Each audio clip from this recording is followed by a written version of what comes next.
Sir जी, जिस तरह से आपने रणनीति के तहत मुमरा में प्रवेश किया और लास्ट ईयर भी आप लोगों ने बहुत यहाँ पर उपलब्ध, जैसे कि आपको अभी पता है कि मुमरा में जो इमारतियों की समस्या है जी 6 महीने के अंदर 3 इमारतें यहाँ पे गिर चुकी हैं और हर बार बहुत बड़ी जीवित हानि इस माध्यम से हो रही है।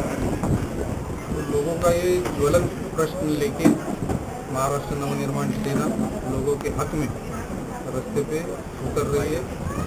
मेरे सहकारी अतुल बाटा ये आमरण उपोषण के लिए 4 तारीख को बैठ गए। लक्की कंपाउंड में पहली जो इमारत गिरी थी, सबसे बड़ी दुर्घटना हुई थी, 74 लोग जो है वो जान गई थी उनकी। याचिकाकर्ता यानी जिसने सबसे पहले शिकायत की थी वो मनसे वाला था और उसके तहत ही जो है ना बहुत से आरोपी पकड़े गए। उसके बाद फिर मनसे ने कोई गतिविधि क्यों नहीं अंजाम दी, कोई कार्रवाई क्यों नहीं की उनके विरुद्ध? मनसे हमेशा इस गतिविधियों में सबसे आगे रही है। जैसे कि आप अभी खुद ही कह रहे हैं जी कि जो पहली शिकायत दर्ज हुई वो मनसे की तरफ से हुई। जी उसके बाद जब हीरा पाटिल सभागृह में प्रवेश करने की कोशिश कर रहे थे तब भी मनसे ने उसका कड़ा विरोध किया।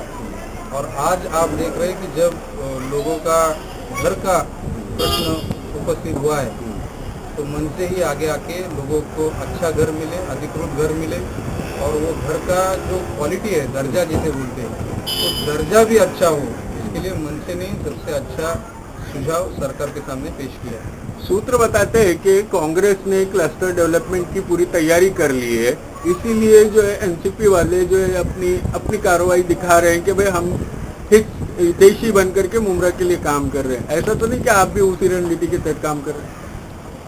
अभी आप ही कहते हैं कि हम शिकायत करने में सबसे आगे काफी दिनों के बाद सर आप याद है? नहीं, ऐसा नहीं है। हम हमेशा उस प्रक्रिया में है और उस प्रक्रिया में हमने इससे भी पहले शासन से पत्र व्यवहार किया है और पब्लिक को अच्छा घर मिलने के लिए आज रास्ते पे उतरने का काम। देखो, हम तो विरोधी पार्टी है जी, हमारा काम ही लड़ना है जी, हम लड़ते आए हैं और लड़ते रहेंगे। दूसरी वही बात जो आपकी जो पृष्ठभूमि रही है हमेशा लड़ने वाली, मैं आपको वही बोल रहा हूँ। बाकी लोगों का जो स्टंट करने का स्टाइल है वो हमारा कभी नहीं रहता। जी आपने देखा होगा कि जब रास्ते पे टोल पे खड्डे पड़े थे तभी भी टोल नाका बंद करने के लिए मनसे रास्ते पे उतरी थी। जी तो जनता का प्रश्न जो ज्वलंत है, जो लोगों के मन में है, जो लोगों के हित में है, जी, वो करने के लिए मनसे और मनसे के पदाधिकारी हमेशा अग्रसर रहते हैं। Thank you.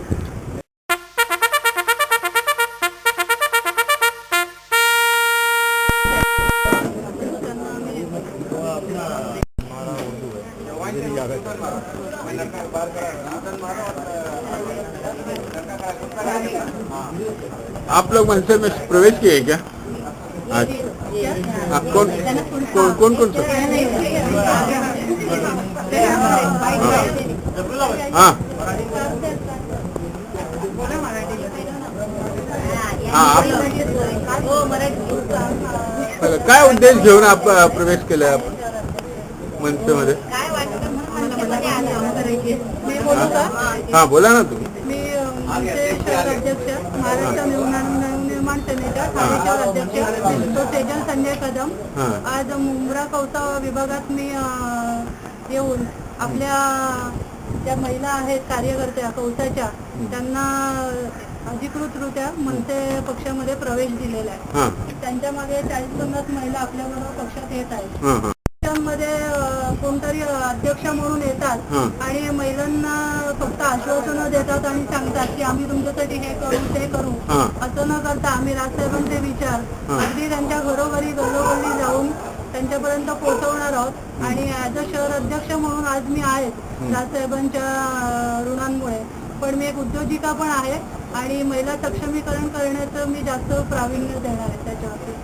मला वाटतं मुंब्राची अभ्यास करून तुम्ही मनसेची कारवाई करणार. कसं वाटतं तुम्हाला की ते तुम्हाला सपोर्ट घेणार मिळणार की नाही? माझं माहेर आहे आणि मी गेली कितीतरी पिढ्या कळवा मुंब्रा हा अशाच पद्धतीने बघत आलेली आहे. फक्त पक्षाच्या नावावर पैसे तर स्वतःच्या ह्याच्यात भरायचे आणि लोकांना फक्त खोटी आश्वासनं द्यायची.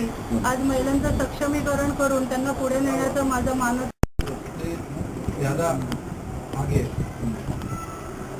कोई भी तालुका, कोई भी नगर पालिका, कोई भी महानगर पालिका ऐसी नहीं कि जिसमें अनधिकृत काम नहीं चल रहा है। जिस प्रकार शासन का उस पर अंकुश चाहिए, तो शासन का किसी भी प्रकार का अंकुश रहा नहीं। रेलवे वाले टीएमसी पे ढकेलते, टीएमसी वाले रेलवे पे ढकेलते, कलेक्टर ऑफिस टीएमसी पे ढकलेगा, टीएमसी कलेक्टर ऑफिस पे ढकलेगी और शासकीय जो जमीनें हैं उन पर दिन ब दिन अतिक्रमण बढ़ता जा रहा है। अतिक्रमण बढ़ने से शुरुआती तौर पर ऐसा लगता है कि इसमें आम आदमी को कम कीमत पर घर मिलता है, लेकिन एक तरह से आम आदमी की वो बहुत बड़ी फसवणुकीला काय म्हणता तुम्ही धोखा आम आदमी को बहुत बड़ा धोखा दिया जाता है।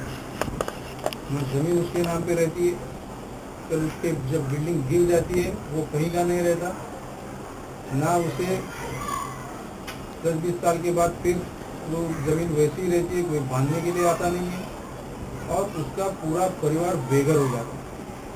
तो शुरुआती तौर पर अगर उसमें फायदा दिखता है तो अभी 20-25 साल बाद ये एक स्पष्ट दिख रहा है अपने को कि इसमें आम आदमी का कोई फायदा नहीं।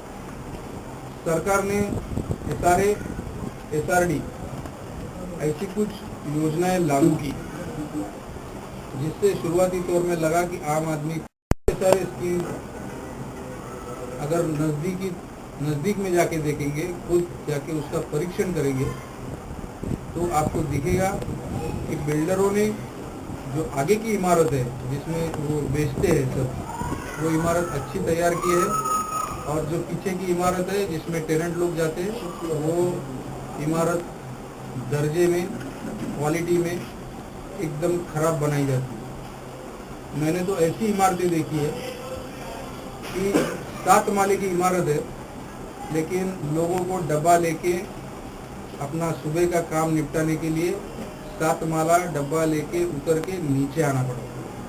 अगर इस प्रकार की बिल्डिंगें बनी और इस प्रकार का अधिकृत घर आम आदमी को मिला तो मुझे लगता है कि उसका जो झोपड़ा था वही अच्छा है। ऐसी इमारत में पिछले 6 महीनों में 5 से 6 महीनों में 3 इमारतें गिरी। तो हमने मुख्यमंत्री जी से ये अनुरोध किया है कि जैसे आप देखते हो MSCB का फ्लाइंग स्क्वाड होता है, विद्युत विभाग का फ्लाइंग स्क्वाड होता है, अगर स्थानिक लेवल पे आपका कंप्लेंट अटेंड नहीं किया गया, अगर आप ऊपर अर्जी देते तो अचानक फ्लाइंग स्क्वाड आके उस पर रेड करके जगह पे उस पर कार्रवाई कर देते।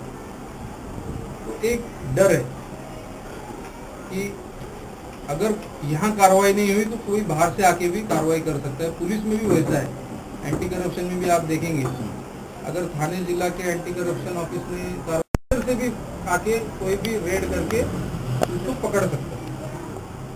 तो हमने मुख्यमंत्री जी से यह अनुरोध किया है कि ऐसी कोई यंत्रणा, ऐसी कोई सिस्टम तैयार की जाए कि जो थाने महानगर पालिका ने अगर कोई कार्रवाई नहीं की, कलेक्टर ऑफिस के स्थानिक अधिकारियों ने कोई कार्रवाई नहीं की, तो कोई बाहर का अधिकारी आके फ्लाइंग स्क्वाड जैसा आके उसमें हस्तक्षेप करे, बांधकाम को रोके, तोड़े और इस प्रकार से कोई अंकुश लाने का काम ये बहुत ज़रूरी है। तो हमने पहली मांग वो रखी है कि नया अनधिकृत बांधकाम रोकने के लिए कोई सक्षम यंत्रणा तैयार की जाए, क्योंकि ये तैयार नहीं होगा तो आम आदमी इसी तरह से फंसेगा, इसी तरह से 40-40, 50-50 साल तकलीफ़ों में अपनी गुजारेगा और 50 साल के बाद अपना हक का घर छोड़ने का उसके ऊपर वक्त आ जाएगा। तो ये हमने पहली मांग रखी है। फिर दूसरी मांग ये कि अभी मुमरा में गए 6 महीने में, जैसे मैंने कहा, 3 दुर्घटनाएं हुई।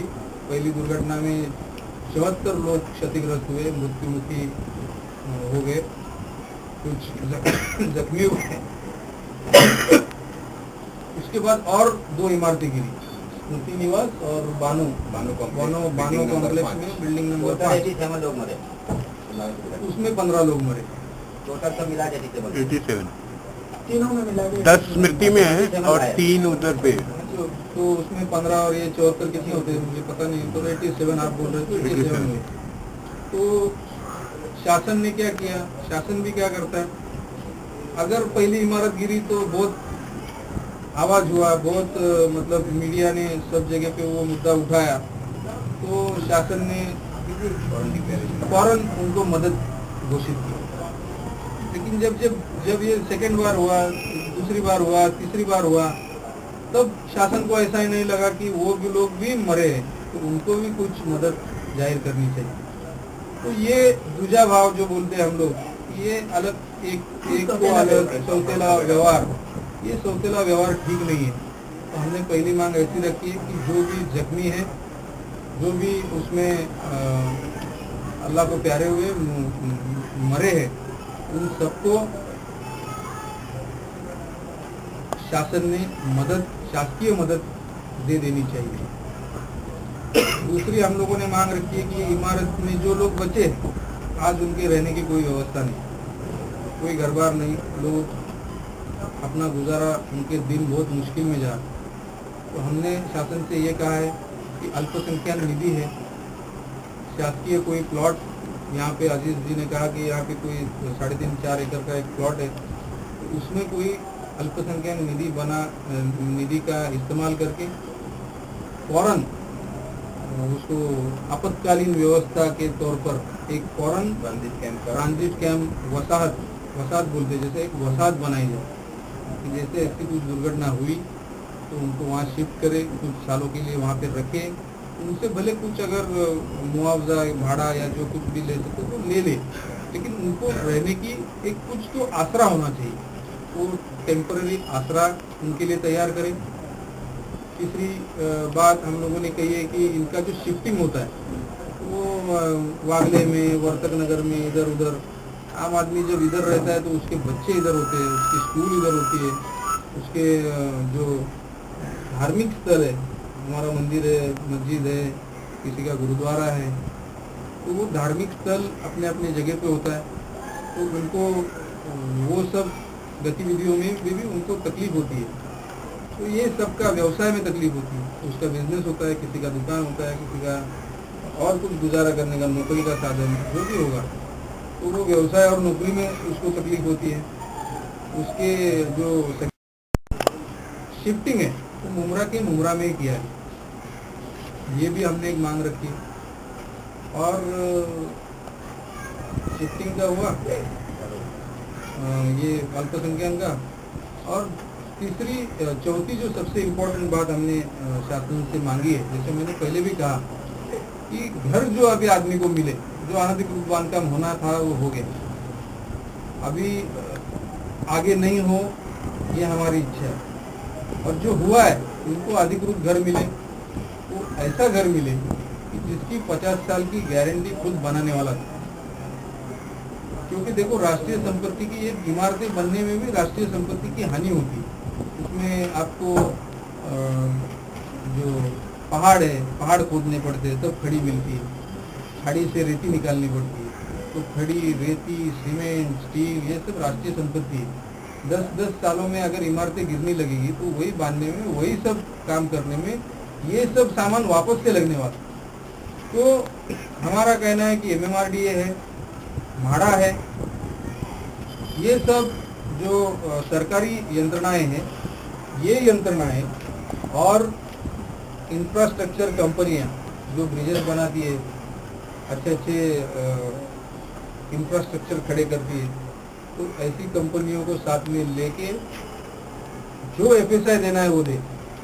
वो मैं तो बोलता हूँ वो अधिकार मुख्यमंत्री जी अपने हाथ में रखें, फाइल देके जिस प्रकार का काम करना है, मतलब अगर लोग टेनेंट ज़्यादा है तो ज़्यादा FSI दे, टेनेंट कम है कुछ फ्लैट्स ज़्यादा बने तो वो फ्लैट्स सरकार खुद बेचे, तो सरकार को भी इससे फायदा होगा। इंफ्रास्ट्रक्चर अच्छी बड़ी कंपनियां लाने से घर अच्छे बनेंगे, लोगों को अच्छा अधिकृत घर मिलेगा और जो विकास है वो सही मायने में आम आदमी का विकास होगा। नहीं तो फिर छोटे मोटे बिल्डर आएंगे, दहशत जो बोलते हैं, कोई खाली नहीं करता है, कोई कुछ अपनी व्यथा जाहिर करना चाहता है तो उसका मुंह दबाया दिया जाएगा, उसको दमदाटी की जाएगी, गुंडागर्दी होगी। तो इस प्रकार से पारदर्शिता नहीं रहेगी, किसी भी काम में पारदर्शिता नहीं रहेगी। और आज ये लगभग दिख चुका है, सामने आ चुका है। मुंबई के बहुत सारे SRA स्कीम पर स्टे लग चुका है, कोई प्रकरण ये दिख चुका है कि ये सब छोटे मोटे लोगों मतलब बिल्डरों को देके इसमें कोई फायदा नहीं, आम आदमी का भी फायदा नहीं और खुद उनका भी फायदा नहीं। तो ये सब काम MMRDA, म्हाडा, सरकारी यंत्रणा किसी अच्छे इंफ्रास्ट्रक्चर कंपनी को साथ में लेके करे, लोगों को जो घर दे उसकी गारंटी कम से कम 50 साल की हो, जिसमें दीवारों पर जो अंदर से ओल आती है ना, पानी आता है और सब वो माहौल घर का बिगड़ जाता है, खराब होता है। तो एक आम आदमी को अच्छा घर मिले, इसके लिए ये चारों मांगों को लेकर हम लोग हमारे जो यहाँ के शहर कार्यकारिणी सदस्य उमरा प्रभाग समिति के हमारे यहाँ के प्रमुख तो शहर कार्यकारिणी सदस्य अजीज बाटा ये 4 तारीख को उपोषण में बैठ रहे। मैं विनाश मनोहर सुरगरे और भी शहर के सब पदाधिकारी, राजेश मोरे और हमारे सब मतलब जितने विभाग अध्यक्ष है, उप विभाग अध्यक्ष है, वो सब लोग हम लोग अजीज के साथ, मैं खुद पहले दिन लाक्षणिक उपोषण जैसे साखड़ी उपोषण बोलते पूरे दिन मैं भी उसके साथ में बैठूंगा, क्योंकि ये सही मायने में पूरे थाना का प्रश्न है। मुमरा में इसकी अगर शुरुआत होती है तो सही मायने में एक अच्छा स्टेप जिसे बोलते हैं हम लोग, एक अच्छा मराठीमध्ये त्याला पाऊल म्हणतात, एक चांगलं पाऊल पडेल आणि और एक अच्छी दिशा उससे मिलेगी ऐसी आशा करता हूँ। और इस अपना जो सुझाव है हमारा वो मान्य करेंगे और ये लोगों के प्रश्न हल करने के इसमें संवेदना, उनका मन संवेदनशील है ऐसा बताएंगे, ऐसी हमें आशा है। कहाँ पे बैठेंगे? कलेक्टर जिलाधिकारी कार्यालय के बाहर नहीं आवरण उपोषण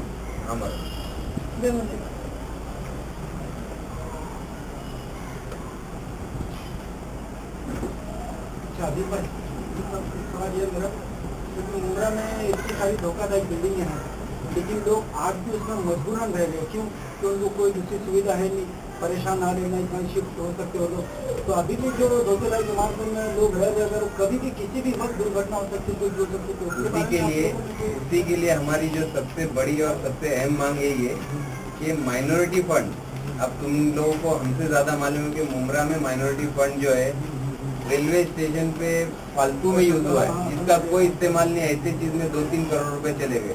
और आप ही लोगों को मालूम है मुमरा में अगर एक अच्छी बिल्डिंग बनाना है तो उसको 60 से 70 लाख रुपए बहुत हो गए, यानी 30 लोग जो है ना 1 करोड़ रुपए में रह सकते थे। तो 3 करोड़ फालतू होने की जगह पे ये 100 घर आज अगर बने होते तो ये जो आज बेघर हुए जो 87 लोग, ये बेघर नहीं होते, इनके घर तैयार होते।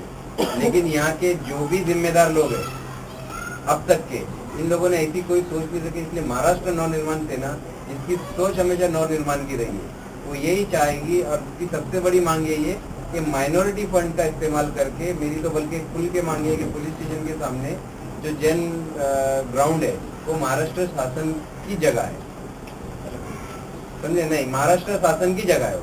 हम मेरी ये खास मांग रही है कि वो जगह को फौरन से बेशतर ताबे पे लेके वहाँ पे माइनॉरिटी फंड का इस्तेमाल करके एक कॉलोनी बताई जाए, जिसमें कम से कम 300-400 घर ऐसे बने जो एक मुसलमान फैमिली, ज्यादातर यहाँ पे मुसलमान आबादी है, मुसलमान फैमिली के हिसाब से प्राइवेसी वाला हो, 1 बेडरूम हॉल किचन, जो मैं खुद पेशे से कॉन्ट्रैक्टर हूँ, मेरे को मालूम है कि एक 18 बाय 18 की जगह में एकदम अच्छी और खुली एक 1 बेडरूम हॉल किचन का घर बनता है।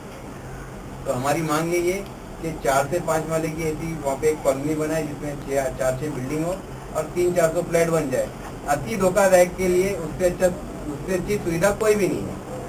जैसी टीएमसी को लगे कि भाई ये बिल्डिंग का कभी भी गिरने का हाल है, उनको उठाए वहाँ शिफ्ट करे। टीएमसी को या माड़ा को, एमएमआरडी को वहाँ से फायदा उठाना है तो अपने फायदे के साथ में अपने हिसाब से डेवलप करे, फिर वापिस से ये लोग को वहाँ शिफ्ट कर दे। एक कॉलोनी यहाँ पे एक ट्रांजिट कैंप ऐसा बने तो सही, क्योंकि मुमरा कम से कम ऐसे 8 से 10 हजार बिल्डिंगों का घर है। जो अब ये जो प्रथा शुरू हो गई है, हर 2 महीने में 3 महीने में एक बिल्डिंग गिरना, अल्लाह ना करे ऐसा ना हो, ये दिल से दुआ है। लेकिन हालात तो ये बता रहे कि हर 2-3 महीने में अपने को ऐसी कोई ना कोई खबर सुनने को मिलेगी। अगर एक ऐसी कॉलोनी तैयार रहती तो आज जो वागले स्टेट वर्तक नगर लोगों को जो शूटिंग दी है, एक तो वैसे बर्बाद हो चुके बेचारे, आंग के कपड़े तक नहीं बचे, तो वो लोग वहाँ से 25 रुपया 30 रुपया स्टेशन के लिए भाड़ा देंगे, फिर यहाँ तक के आएंगे, फिर यहाँ पे लोगों बच्चों को अपने स्कूल के लिए करेंगे, तकलीफ है। एकदम फौरन से पेशतर, मतलब ये हमारी सबसे बड़ी मांग रही है कि ये जरूरी जल्द से जल्द शुरू की जाए। ठीक है, वो जगह नहीं तो जहाँ पे भी यहाँ पे सरकारी जगह और है रिजर्व की हुई, वहाँ कहीं भी एक कॉलोनी का काम शुरू होना चाहिए। ये मांग पूरी हुए बगैर तो होगा ही नहीं।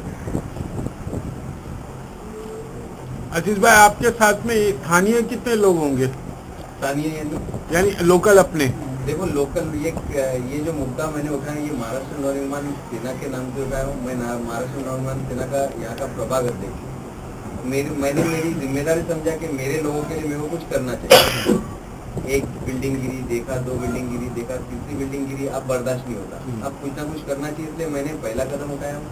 अब जो मेरे साथ हो लेगा वो मेरा साथी होगा। कुछ संस्थाएं, सामाजिक संस्थाएं, धार्मिक संस्थाएं हैं, जैसे मोइन मियां ने अभी प्रयास किया, सबसे पहले आवाज उन्होंने उठाई और सबसे पहले मदद पहुंचाई, उसी तरह से कुछ संस्थाएं हैं आपके साथ? अभी तो मुझे पता नहीं, जब मैं वहाँ पर जाके उपोषण पे बैठूंगा तो मुझे दिखेगा कौन मेरे साथ है और कौन नहीं है। क्योंकि पहली आवाज आपकी तरफ से उठी थी लक्की कंपाउंड के बाद। बिल्कुल इस मर्तबा भी मालूम है कि मैंने ही शुरुआत किया था और ये कदम भी मैं ही पहल कर रहा हूँ। जो बाकी का जो हो रहा है वो स्टंट है, हम लोग स्टंटबाजी नहीं कर रहे। हमको ब्लड प्रेशर की बीमारी नहीं है, हमको शुगर की बीमारी नहीं है, खुजली भी नहीं होती है। स्टंट मतलब कैसा स्टंट? जो भी है 2-4 घंटे में बैठना रुकना, ये तो रोज चलता है। देख रहे हो आप जिलाधिकारी ऑफिस पे रोज लोग बैठते, शाम में उड़ जाते। यहाँ स्टंट नहीं होगा। यहाँ पर आमरण उपोषण का मतलब ये है कि मेरी बलि होती है तो मेरे लोगों के लिए हो जाए। बस अल्लाह से दुआ करता हूँ, अगर अल्लाह ने ऐसा कुछ लिखा है कि भाई मेरी कुर्बानी लेगा और मुमरा का भला करेगा तो मैं कुर्बान होने तैयार हूँ। मैं स्टंट करने नहीं बैठ रहा हूँ। कोई बैठ रहा है उसको देख के मैं बैठ रहा नहीं। मेरी कंटिन्यू स्टडी चालू थी। हो सकता है मेरी स्टडी की नॉलेज मिल गई हो किसी को और वो मेरे से पहले बैठ रहे हो लोग और ऐसी तैयारी कर लियो तो अलग बात है। मेरी स्टडी चालू थी बाकायदा। दूसरी बिल्डिंग जब गिरी थी ना तब से मैं स्टडी कर रहा हूँ। कुछ आपके पत्रकारों में से लोगों को मालूम भी कि इसके पीछे हमारी मेहनत चालू थी, लेकिन अचानक में ये फैसला लेना पड़ा, ऐसी कोई बात नहीं, प्लानिंग के साथ में ली गई। जब मुमरा में पहली बिल्डिंग गिरी ना, सब लोग कोई सरकारी यंत्रणा को दोष दे रहा था, कोई अलग अलग मांगे कर रहा था। लेकिन उसी वक्त तभी मैंने कहा था कि अगर मुमरा को सुधारना है तो क्लस्टर डेवलपमेंट के सिवा दूसरा कोई हल मुझे तो दिखाई नहीं देता। तो क्लस्टर डेवलपमेंट का मुमरा में सबसे पहले महाराष्ट्र नवनिर्माण सेना ने उठाया। क्लस्टर डेवलपमेंट स्कीम के तहत आज तक महाराष्ट्र में कोई कॉलोनी बनी नहीं है। मुंबई में क्लस्टर डेवलपमेंट शुरू है, लेकिन मुंबई में जो शुरू है वो जैसे मैंने बोला कि वो प्राइवेटाइजेशन के तहत शुरू है। सरकारी यंत्रणाओं का उसमें कॉलोनी बनी अभी कुछ बनी होंगी, उसमें कुछ मुंबई के नियम है। नहीं अभी तक के बनी हुई है। भिंडी बाजार वाला इशू उठाया गया है। 14 एकड़ की वो जगह है, अभी तक 100% जगह अक्वायर भी नहीं की सऊदी बोरा ट्रस्ट ने। आपको लगता है 4 अप्लाई देने के बाद में क्लस्टर डेवलपमेंट सक्सेसफुल होगा? अगर उसमें सरकारी कंट्रोल रहेगा तो होगा।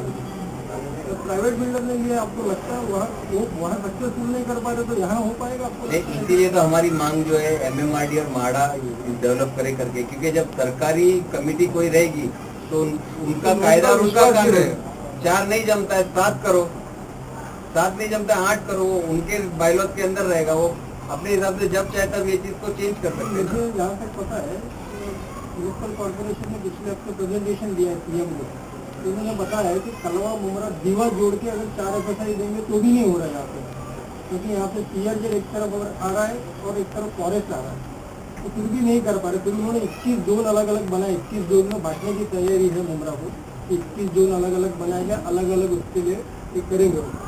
लेकिन आपको लगता है कि सक्सेस हो पाएगा ऐसा? मैं पहले ही बोल रहा हूँ, अगर सरकार उसमें उसका सरकार का हाथ रहेगा तो जरूर होगा, क्योंकि सरकार है, सरकार कुछ भी कर सकती है, सरकार माँ बाप होती है और अपने बंदों के लिए, अपने नागरिकों के हित में सरकार कुछ भी निर्णय लेने के लिए कभी भी तैयार है और उन्होंने वैसा लेना भी चाहिए। इसलिए मैंने पहले ही कहा कि वो अधिकार सीएम खुद अपने हाथ में रखे। पृथ्वीराज जी चौहान एक अच्छे सीएम है, ये हर कोई जानता है और वो अच्छे निर्णय लेंगे ऐसा मुझे लगता है। फिर उनके सहायक पक्ष जो है उनके ऊपर आरोप क्यों धर रहे हैं? अगर वो बहुत अच्छे मुख्यमंत्री है तो आप विपक्ष के होकर के आप उनकी तारीफ कर रहे हो और उनके सहायक जो है ना बता रहे बीच में बड़े बड़े पेपरों में आया था, आपने सबने पढ़ा होगा, उस पर मैं भाष्य करना मुझे नहीं लगता उचित होगा। अच्छे पेपरों में क्यों झगड़ा हो रहा है, क्या हो रहा है? नहीं, लेकिन ये है कि सीधा चलने वाले आदमी पे जो सीधा चलता है, जो अपने विचार स्पष्ट तरीके से रखता है, तो ऐसे लोगों पर आरोप होना, उनके बदनामी के षड्यंत्र रचे जाना, ये कोई नई बात नहीं है, ये पहले से होती आई है, अभी हुई है, तो उसमें कोई बड़ी बात नहीं। यानी आप पूरे यानी आपके ऊपर आप पूरी उम्मीद रखते हैं कि ये क्लस्टर डेवलपमेंट और जितनी योजनाएं आप लेकर के ओपोजिशन पे बैठेंगे मनवा लेंगे सरकार से? हमें उम्मीद तो है, इसलिए तो बैठ रहे हैं, क्योंकि सरकार इसमें हम लोगों का सबसे जो महत्वपूर्ण दृष्टिकोण है वो ऐसा है कि सरकार इसे गंभीरता से कुपोषण करने का जो निर्णय हम लोगों ने लिया है वो इसके लिए लिया है कि उसमें ऐसा ना हो कि महीना चला गया, 2 महीना चला गया, कुछ तो सीएम ऑफिस से हमको रिप्लाई है, कुछ तो सीएम ऑफिस हमें आश्वासन दे, कुछ तो उसके ऊपर चर्चा करे, हमें बुलाए, चर्चा करे, तो उसमें जो भी निर्णय होगा हम मानने के लिए तैयार हैं। लेकिन उस पर फर्स्ट स्टेप जिसे हम लोग कहते हैं, पहला कदम आगे आना चाहिए सरकार की तरफ से। वो आया तो हम उसके बारे में क्या क्या होता है वो सब आपको उस समय जरूर बताएंगे। चौहान साहब, लास्ट टाइम जो लक्की कंपाउंड के टाइम भी आप लोगों ने सवाल उठाया था और सीएम ने या सरकार ने ये पुनर्वसन के लिए कुछ लोगों को जो है ना ये ऐलान कर दिया कि भाई इनका पुनर्वसन किया जाए और इनको इतना ये कर दिया जाए। खाने में हो गया, मुमरा में कुछ नहीं हो, बल्कि कुछ लोगों को तो अभी तक मुआवजा नहीं मिला लक्की कंपाउंड के। वो सब हमारी मांगे है, हाँ। वही हमारी वही तो बोल रहा हूँ, सारी डिटेल लेके हम बैठेंगे, जब उनका प्रवक्ता बात करने आएगा हमसे, ये सौतेला व्यवहार कब तक रहेगा? बागला स्टेट में कुछ सालों से 10 साल पहले कुछ एक इमारत गिरी थी, आज भी वो लोग बेघर हैं, किसी को कुछ नहीं मिला। तो अगर हमारा निवेदन आप ध्यान से पढ़ेंगे तो इसमें ये लिखा है कि सरकार के पास ऐसी यंत्रणा ही नहीं है कि लोगों को, और मैं तो बोलता हूँ सरकार ये यंत्रणा कर भी नहीं सकती, क्योंकि अगर लाखों लोग बेघर बने होंगे तो लाखों लोगों के लिए सरकार घर फ्री में तो नहीं बना सकती। एक कैंप हो सकता है, 2 कैंप हो सकता है, 500 घर हो सकते हैं, 1000 घर हो सकते हैं, लेकिन उससे ज़्यादा अगर इमारतें गिरने लगी, उससे ज़्यादा अगर आपातकालीन कुछ दुर्घटनाएं होने लगी, तो उसके लिए एक धोरण, जिसे हम लोग क्या बोलते हैं इंग्लिश में नीति, एक नीति की जरूरत है, एक धोरण बनाने की जरूरत है। और जब तक वो नहीं बनता ये मामला, ये समस्या हल नहीं हो सकती। तो उसके लिए धोरण सरकार बनाए और उसके अधिकार भी सरकार खुद अपने पास रखे। हमारी ये भी मांग नहीं कि सरकार का, तो मैं तो बोलता हूँ उसमें सरकार का ज़्यादा से ज़्यादा सहभाग हो, क्योंकि सरकार ही अपने नियमों को आगे पीछे करके लोगों को न्याय दे सकती है।